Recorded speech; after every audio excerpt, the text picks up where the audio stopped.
En général, on donne la nue propriété à ses enfants, alors même que, on va le dire tout à l'heure, la donation de nue propriété n'est pas forcément pertinente. Et on ne leur donne pas ce qui est intéressant. Qu'est-ce qui est intéressant? C'est de percevoir le bien donné tout de suite. Donc c'est les revenus immédiats et non pas les revenus futurs. Quand vous donnez la nue propriété, qu'est-ce que vous donnez à vos enfants? Qu'est-ce que vous donnez à vos enfants? Vous donnez les revenus à percevoir au lendemain de votre mort. Il va falloir qu'ils fassent preuve de patience avant de jouir de ce que vous leur avez donné, puisqu'il faut qu'ils attendent votre mort.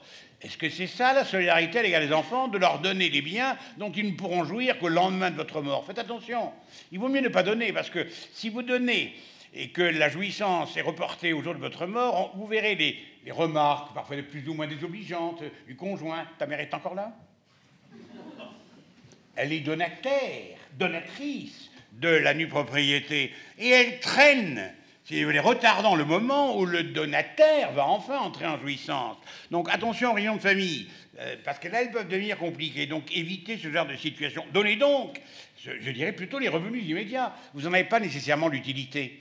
Vous-même, vous avez des revenus d'un immeuble. Dans le fond, vous vivez largement de vos revenus de retraite ou d'activité, peu importe. Et vous aidez vos enfants. Ils font des études longues, ils font médecine, hein, ils font avocat, ils font notariat, etc. Ils font des études longues. Vous les aidez.